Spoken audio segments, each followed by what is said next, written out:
Welcome back. Leading sports today, Flying Fijians coach Inoke Male's contract has been terminated by the Fiji Rugby Union. This comes after the FRU board terminated 5 staff, also including team manager Semi Rongoyawa. In a board statement issued this afternoon, the FRU says this is part of their overall restructure, taking into consideration the financial constraints and the review by the International Rugby Board. The FRU board adds that while they have made some positions redundant, other positions and responsibilities have been absorbed by current staff, while some positions will be re-advertised. Those terminated will be paid up to 3 months' salary as part of the termination clause specified in the respective contracts. The Fiji Sevens team put their disappointing performance from pool stages behind to win the bowl final at the USA Sevens today. The side thrashed Kenya 35-0 with 5 different try scorers crossing the line for Fiji. But coach Ben Ryan is still disappointed with the team's performance. Fiji Sevens coach Ben Ryan is far from impressed despite the side winning the bowl final at the USA Sevens in Las Vegas. Back home expectations were high, but Fiji failed to deliver when it mattered the most. Well, you're right, it's disappointing. I'm not going to hide the fact we won a bowl. I didn't want to win a bowl. It's not what any of us do the job for. The boys play. We lost a tight game last play against Australia. A yellow card that we got in that was rescinded the following morning, so that would have made a big difference in the game. And in New Zealand we had 2 sightings that would have led to red cards in the game, so we could still have done things to take everybody out of the equation so we can win. Fiji regrouped after losses to Australia and New Zealand in pool stages. After disposing Wales in the bowl semi-final, they came out fighting in the final against Kenya. Levani Botia cutting through Kenya players for the opening try. Fiji doubled the lead before the break as Donasio Ratumbuli dives over before Semisoni Viriviri powers over for an overlap to lead 21-0. Henry Seniloli heaps more misery on Kenya in the second half before Leo Nekasau underlined the raw strength, surging over the line for their 5th try. Ben Ryan taking some positives from today's games. I can't wait for Wellington to get some points back on the board and make some points on the field as well. It was also lessons learned for the players after some harsh words from the no-nonsense coach as they now look forward to the next leg in Wellington next weekend. Ryan will assess the players' injuries tonight before deciding whether any changes is needed in the team for the Wellington Sevens. Irfan Khan, Fiji One News. And earlier, Fiji blew apart the Welsh side in the bowl semi-final by 40 points to 12. Team captain Osia Kolonisau scoring a hat-trick of tries in the match despite Wales taking the early lead in the game. Fiji led 19-5 at half-time and ran in 6 tries in the process to win the game. Semi Kunatani Samisoni Wirwiri, Emosi Muleworo, Donasio Ratumbuli and Samu Sangiwa all crossed the try line in Fiji's 40-12 victory. University there, Cardiff. Odds on here. Oh, that was a bit lucky, wasn't it, for Mulevoro? That really was a bit of luck, but there you go, you make it. Emosi Mulevoro on the Sam Boyd Stadium, right on the edge. And there you go again. This is a bit of class again with Ratumbuli. South Africa won their 2nd consecutive USA Sevens title today with a 14-7 triumph over New Zealand. They've also overtaken the Kiwis for the lead on the IRB Sevens World Series standings. Defending champions South Africa were up against New Zealand, who have never won the title in Las Vegas in the final of the USA Sevens tournament. New Zealand started off well in attack, but the Blitzbok weathered a long period of the Kiwis' attack. It took 3 minutes for the opening try to come, and it was New Zealand who broke the deadlock with the opening try from Scott Curry. Curry! First try goes to New Zealand, Scott Curry. It was not a classic opening as expected, more an utterly bruising and physical encounter between the two sides. However, South Africa's power game pushed the New Zealanders back inch by inch. On the verge of half-time, South Africa's Branko du Preez equalized when New Zealand were penalized for diving onto the ball in the ruck. Branko du Preez. And how do you like that? Goes off, gets checked, comes back on, scores a try. Game leveled at 7-all as both teams went into breather. Second half failed to live up to expectation as both teams looked tired but kept coming. It wasn't until the 5th minute when South Africa capitalized after a mistake from a New Zealand line-out. substitute Wenakok going into the corner to seal the victory in the ninth edge game by 14 points to 7. And there he is in at the corner. Werner Kok puts South Africa into the lead. I think just the way the guys showed their commitment and their guts is unbelievable, and it was just great to be able to pull this one through, and we're very blessed. South Africa celebrates their third title win in USA while New Zealand's title rout continues at Las Vegas. Irfan Khan, Fiji One News. And Canada created history for themselves in the USA Sevens. Canada went on to finish third, their highest ever finish at a World Series event, coming from 12-0 behind to beat Samoa 22-19. England took out the plate final while host USA thrashed Spain to win the Shield final. New Zealand have now slipped into second place on the overall Sevens World Series standings. After winning their second cup of the series, South Africa has taken the lead with 78 points, 1 point ahead of New Zealand.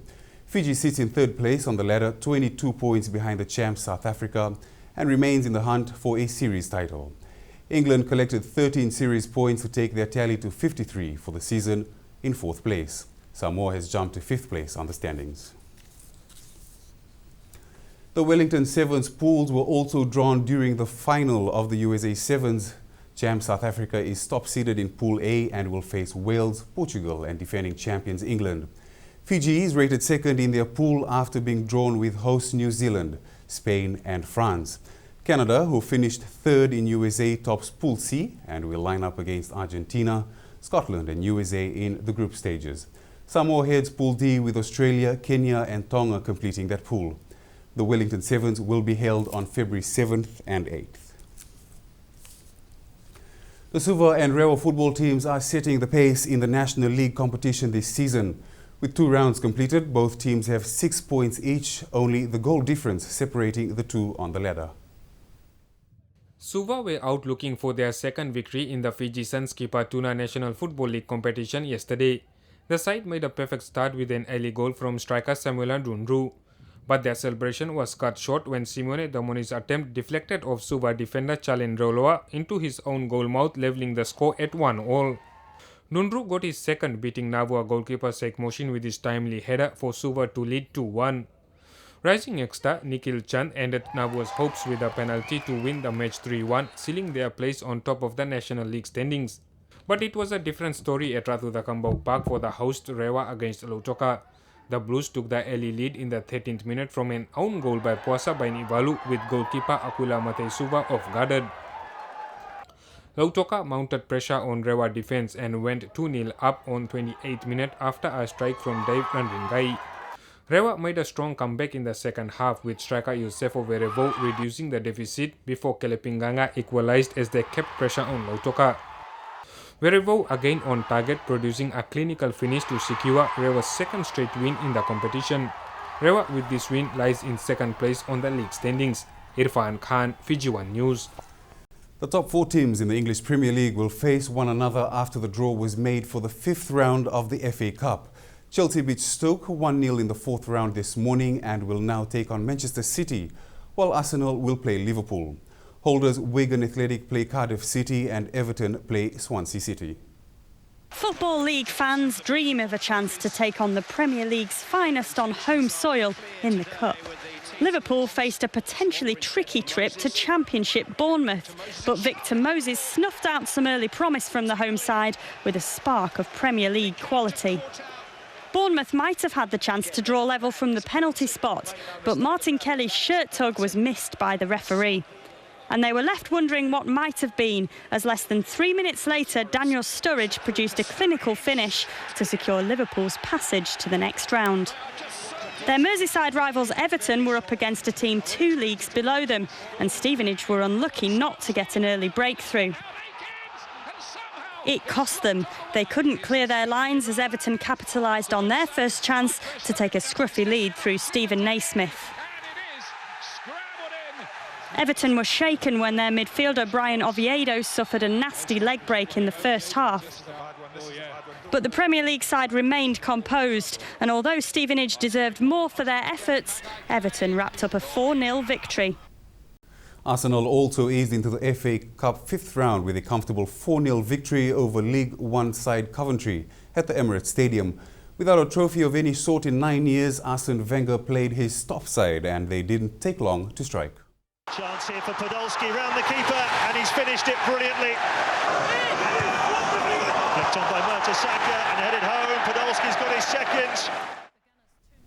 The Gunners, 2-0 up at the break, got going within the second spell with 2 more goals, 4-0 the final score.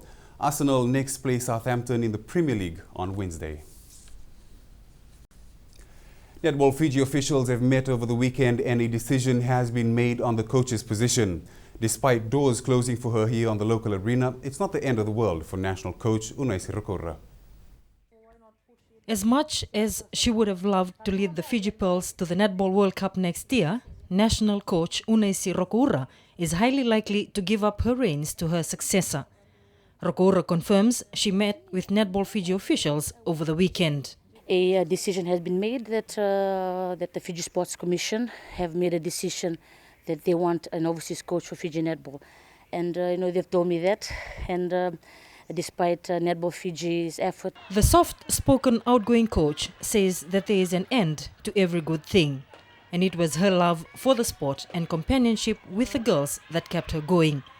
However, it doesn't end there, as she has received offers from overseas and will discuss it thoroughly with her family before making a final decision. I've had a few opportunities, a few offers coming overseas, and they're just, to me, it gives it, I'm at peace because the fact that I've been now recognized by other countries out there and not recognized our own country. Rakoura stresses she is happy with the records she has set and is asking the girls to carry on with the good work and render their support to their new coach, irrespective of who it will be. I just wish the Fiji Pearls the very best, especially this is the qualifying round this year in the Pacific Series, and hopefully that they'll maintain the same attitude, the same commitment that they've shown to me towards the coach that they'll be having hopefully in March.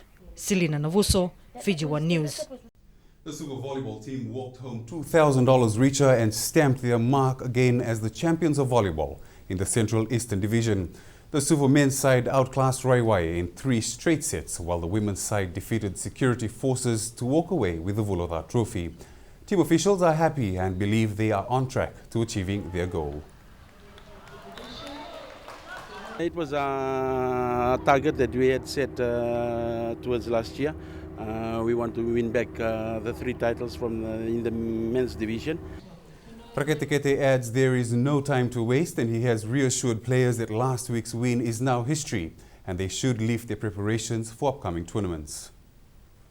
We know that Raiwai will be coming back at us, but yes, looking at what we had, we know we are ready for any challenges come Vanua.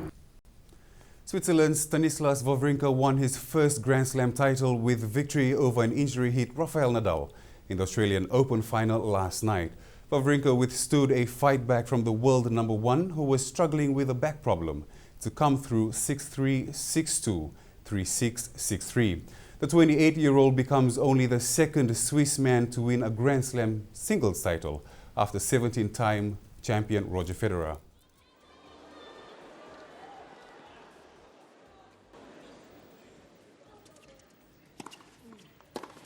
It's a great second serve.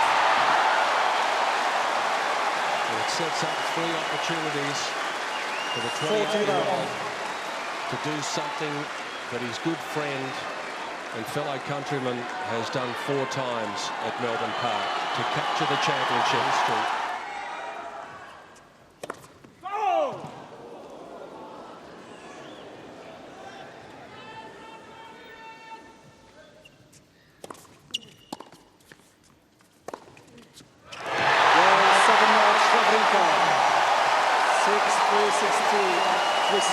After a final that was dramatic and bizarre and puzzling, it all ends well for Stan. He is the man in Melbourne. Last year I had a crazy match. I lost it. I was crying a lot after the match, but in 1 year a lot happened, and right now I still don't know if I'm dreaming or not, but we'll see tomorrow morning. And finally in sports, New Zealand and India have tied the third one-day cricket international match in a thrilling finish at Eden Park in Auckland. India had lost the first 2 games in the 5-match series, and it came down to a final ball after the Black Caps made 314 all out on the last ball of their innings. The tourists needed 2 runs to win, but all-rounder Ravindra Jadeja could only get the single. He finished on 66 and India on 314 for 9. The Black Caps packing up and